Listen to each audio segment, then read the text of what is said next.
Kekayaan itu hadir bukan pada penghasilanmu, tapi pada gaya hidup dan rasa syukurmu.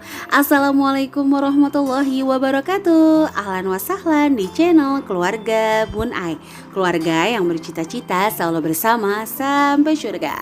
Amin amin ya robbal alamin. Terima kasih, terima kasih. Terima kasih. Yeay, dadah. Nih, ayo Aci. Aci, sayang, cantiknya mana cantiknya? Cantiknya mana cantiknya? Ih, cantik banget. Cheese, cheese. Oh iya, dadanya mana dadanya? Dadah, dadah. Selamat hari Senin, mudah-mudahan di hari Senin ini seluruh yang belum tercapai nih. Dan mudah-mudahan hari Senin bukanlah hari yang ngebosenin gara-gara kita gak suka sama pekerjaan kita atau kita gak mencintai apa yang kita lakukan. Biasanya rasa bosan itu muncul kalau gak suka. Ngobrol lama-lama sama orang yang gak disukain itu bakalan bosan. Tapi kalau ngobrol sama orang yang lagi disukain sejam, 2 jam, 3 jam gak berasa banget, ya nggak? Kalau bener pernah ngerasain kayak gitu, ayo deh tulis di kolom komentar. Oke deh, untuk hari ini kita agak berpusing-pusing ria dulu ya. Kita lagi ngomongin hutang di hari Senin. Mudah-mudahan semangat kita ngomongin hutang sesemangat kita untuk melunasi hutang-hutang kita. Untuk hari ini ada yang curhat sama Bun Ai, ibu dari 2 anak. Dia dikasih gaji sama suaminya setiap bulan 4.500.000 untuk mengurusi seluruh kebutuhan rumah tangga di luar bensin suami. Nah, untuk kebutuhannya sendiri ada bayar kontrakan 500.000, belanja bulanan 700.000 rupiah, listrik 400.000, pulsa 200.000, beras 200.000 rupiah, sayuran 800.000, gas plus galon 200.000, laundry 400.000 rupiah. Dan di sini tuh ada cicilan pinjaman online 500.000 rupiah, cicilan kartu kredit pertama 150, cicilan kartu kredit kedua 200.000, cicilan kartu kredit ketiga 250.000, yang kesemuanya dibayarkan minimum payment. Aduh, ini pinjaman online dari 1.500.000 jadi 6 juta. Ini gimana ngitungnya si pinjol ya? Asal-asal banget kamu Jol ngitungnya. Awas kena ajab jadi benjol kamu nanti. Bercanda ya moms ya. Jadi dalam setiap bulan ketika dikasih 4.500.000 rupiah ini ya abis-abisan pas-pasan. Kalau bahasa Arabnya mah mefit gitu. Bercanda moms, mepet maksudnya ya. Nah gimana nih ya untuk mensiasati setiap bulannya gak kurang lagi. Karena kalau semakin ini menjadi sebuah kebiasaan, pastinya hutang bukannya berkurang malah bertambah. Karena hutang tuh punya sifat-sifat ya. Bunda udah pernah bahas di video Bunda sebelumnya sifat-sifat hutang. Salah satunya tuh membuat candu. Jadi kadang-kadang udah selesai, kita tuh secara alam bawah sadar akan berpikir, oh aku bisa kok ngelunasin hutang tersebut. Kira-kira aku ngutang apa lagi ya gitu. Mungkin gak langsung sih, tapi sebulan, 2 bulan, 3 bulan akan kayak nagih. Mudah-mudahan sih kita dijauhkan dari sifat-sifat tersebut. Kecuali memang hutang yang sifatnya akadnya jelas. Kayak misalnya mohon maaf teman-teman yang ambil KPR, itu kan akadnya jelas dibayar setiap bulan tanggal berapa. Oke deh, di sini mereka tuh curhatnya. Mereka kenapa Bun Ai bilang mereka? Karena suami dan istri curhat sama Bun Ai, kenapa kok bisa banyak banget sih pinjaman online? Iya, karena ibunya nih ya, mohon maaf banget, sering minta uang tiba-tiba untuk beli kayak cuma tas, terus beli tiker, beli perabotan rumah tangga yang masih ada. Jadi intinya sih kayak keinginan gitu. Dan si anak ini gak bisa nolak karena takut banget. Ibunya suka bilang kalau gak nurut tuh kayak anak durhaka gitu. Karena selalu beralasan kan dulu juga ibu selalu ngasih apa yang kamu mau. Ya betul banget sih. Nah ini yang sering disebut kayak sandwich generation gitu ya. Kapan-kapan Bunda bahas mungkin lebih dalam. Tapi sekali lagi bukan versi pakar keuangan, versi ala-ala ibu rumah tangga. Oke deh, yang pertama Bunda cuma mau ngasih tahu sama kalian yang curhat sama Bun Aini, ayo yuk diskusi sama orang tua. Keinginan kita, mohon maaf agak ngegas ya. Keinginan kita untuk menjadi anak yang berbakti jangan mengalahkan kita untuk menjadi orang tua yang adil. Ingat loh ya, ini kita diamanahkan sama Allah untuk menjaga anak kita. Karena dari seluruh total kebutuhan yang dikasih sama Bun Ai itu nggak ngelihat ada kebutuhan susu, kebutuhan pampers, jajan anak, hiburan itu nggak ada. Semuanya tuh kebutuhan pokok plus hutang. Jadi boleh kita punya keinginan untuk berbakti sama orang tua semampu kita memenuhi kebutuhan yang mereka boleh, tapi jangan banget sampai menzalimi anak kita sendiri ya. Karena balik lagi, anak ini ya belum punya kekuatan untuk mengungkapkan apa yang dia inginkan. Justru kitalah yang harus mengerti sebelum mereka ucapkan. Beh, elah, puitis banget Bun Ai di hari Senin. Jadi balik lagi ya, ayo yuk kita diskusi sama orang tua. Bukan kita nggak sayang ya, kita itu sayang banget sama orang tua. Tapi di sini juga ada amanah yang harus kita jaga, yaitu anak-anak. Jangan sampai seharusnya anak-anak bisa mendapatkan fasilitas ya minimal B, tiba-tiba tidak ada fasilitas tersebut atau bahkan dikasihnya Z gara-gara yaitu keinginan egois kita untuk senantiasa berbakti, rasa takut kita untuk senantiasa berbakti, tapi mengabaikan amanah kita atau tugas kita yang lainnya.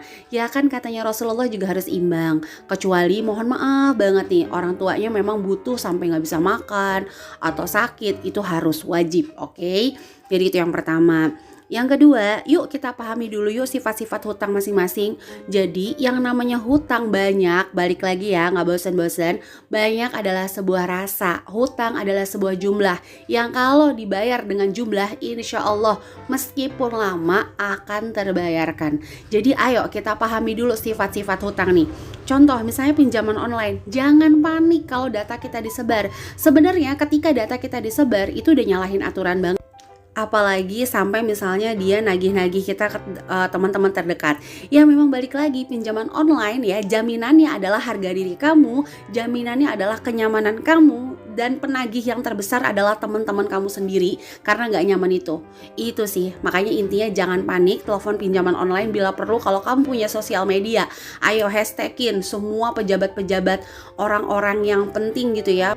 Sebut nama pinjaman online-nya bila perlu. Ayo jangan takut ya. Kena UU ITE Bun Ai, pelajari dulu deh UU ITE sedalam mungkin. Jadi bahasanya kalau perang nih kita udah bawa senjata full gitu, nggak setengah-setengah ya. Itu. Nah kita telepon untuk meminta bahwa kita mau bayar tapi hanya utang pokok yang 1,5 juta tadi. Nah yang kedua, untuk kartu kredit kita bisa langsung telepon banknya tersebut atau kita datang ke banknya meminta keringanan kita mau tutup kartu kredit kita dengan kita akan bayar hutang kita tapi ya hanya hutang pokok. Jadi kalau minimum payment, Bun Ai kan setahu Bun Ai nih ya 10% dari minimum payment berarti hutangnya ya kalau 150.000 berarti hutangnya 1,5 juta. Oke, nah nanti di akhir video nih Bun Ai akan kasih tahu langkah-langkah yang memang harus dibayarin dulu yang mana sih gitu. Mudah-mudahan sih membantu ya teman-teman. Nah sebelum lanjut, nanti lupa Bun Ai mau nyapa teman-teman semuanya. Apa kabar di hari Senin? Sehat-sehat terus ya. Jaga imun, jaga iman. Mudah-mudahan Allah Subhanahu wa Ta'ala senantiasa menjaga kita dalam kesehatan dan kebaikan. Sekali lagi Bun Ai ngucapin terima kasih untuk teman-teman yang senantiasa mendukung channel Keluarga Bun Ai. Yang baru ngeklik video ini, ayo langsung tekan tombol subscribe dan nyalakan lonceng notifikasi. Dan silahkan menikmati seluruh video yang ada di channel Keluarga Bun Ai.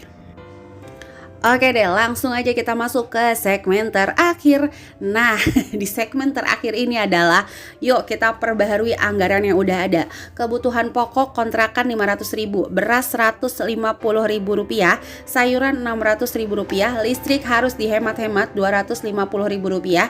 Gak punya pilihan. Untuk kontrakan 500.000 udah kebayang sama Bun Ai besarnya semana, pemakaian listrik 400.000 terlalu boros. Mohon maaf banget, Bun Ai harus ngomong ini meskipun menyakitkan. Elah Bun Ai, mohon maaf ya kalau nyakitin ya. Jadi kayaknya kalau 400.000 terlalu boros gitu ya. Ayo 250.000, nggak ada yang bisa merubah hidup kamu selain diri kamu sendiri. Nggak ada yang bisa menyemangati kamu selain kondisi kamu sendiri. Itu. Semangat merdeka. Bercanda ya. Dan di sini ada pulsa 200.000, bulanan 300.000 rupiah. Kasih orang tua, langsung budgetin 300.000 rupiah. Karena orang tuanya di sini ya ternyata masih lengkap dan ayahnya itu punya pensiunan. Jadi insya Allah ya, kita ini memberikan semampu kita dulu, karena saat ini kita juga lagi terlilit hutang. Hutang itu nggak ada habisnya sampai kita meninggal nanti, tetap punya punya tanggungan lah bahasa Bun Ai. Nah di sini untuk keperluan anak, ayo dong kasihlah budget untuk keperluan anak. Sekecil apapun gaji suami kamu, ayo kasih hiburan, kasih reward, supaya suami kamu itu juga bangga gajinya dia bisa membahagiakan anak-anak dan diri kita sendiri gitu ya. Meskipun cuma kecil, meskipun cuman ya jalan-jalan di taman gratis, ayo kasih reward. Untuk keperluan anak di sini Bun Ai anggarkan 300.000 rupiah, gas plus galon 100.000 rupiah.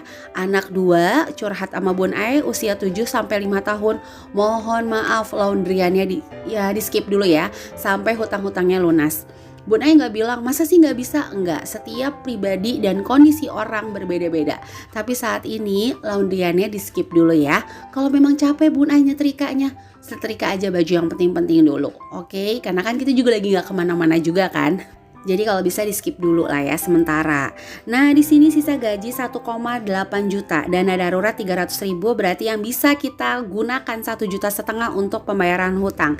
Oke, kita langsung masuk ke segmen pelunasan hutang. Bulan pertama lunasi pinjaman online kamu dengan 1.500.000 rupiah, tutup. Ya, tutup telepon pinjaman online-nya, saya mau lunasin 1,5 juta, utangnya 1,5 juta loh. Kemarin udah bayar 500.000, harusnya kan udah dibayar ya bunganya. Nah, itu langsung tutup pinjaman online-nya. Nah di bulan kedua kita lunasin kartu kredit yang 150.000 ini, berarti total tagihannya 1.500.000 rupiah ya. Kita lunasin di sisa kartu kredit yang pertama dari sisa gaji 1.500.000. Nah di bulan ketiga kita lunasin kartu kredit yang 2 juta. Sisa gaji kan cuma 1,5 juta. Tapi kita punya dana darurat 300.000 dikali 2 bulan, jadi 600.000. 1,5 juta dikali ditambah 600.000, totalnya 2.100.000, bisa langsung ngelunasin kartu kredit yang kedua. Nah di bulan keempat kita melunasi 50% dari cicilan kartu kredit bulan ketiga. Bulan kelima 50%-nya lagi, mohon maaf nih ada salah nulis ya. Jadi nanti di bulan kelima sampai ke-8 itu dana darurat, bulan ke-8 sampai 12 itu khusus untuk tabungan. Dan bulan ke-12 di atas ya boleh main untuk investasi. Ya kalau bisa yang resikonya, aduh mohon maaf belibet lagi. Resikonya ringan-ringan aja, kayak emas buat pendidikan anak-anak, atau mungkin ada keinginan, ya pokoknya bisa untuk investasi. Jadi itu ya urutan untuk melunasi hutang. Yang paling penting itu diskusi sama siapapun, diskusi sama orang tua, sama banknya gitu ya. Kalau bank kan insya Allah datanya lebih aman ya, karena memang emergency kontak kita cuman dia punya 1 atau 2 lah ya nomor yang bisa dihubungi, yang di luar tinggal 1 atap. Tapi kalau pinjaman online kan udah datanya disebar-sebar. Jadi yang paling penting berhenti untuk ditekan secara mental. Karena ketika kamu ditekan secara mental, udah deh pikiran jernih kamu menguap tiba-tiba. Oke, semangat, mudah-mudahan Allah memudahkan. Jangan lupa berdoa juga, karena balik lagi seberat apapun masalah kita, kalau kita berserah sama yang punya masalah, insya Allah bakalan ringan. Oke, itu aja yang bisa Bunda sharing, kurang lebihnya mohon maaf. Sampai jumpa di video selanjutnya. Wassalamualaikum warahmatullahi wabarakatuh.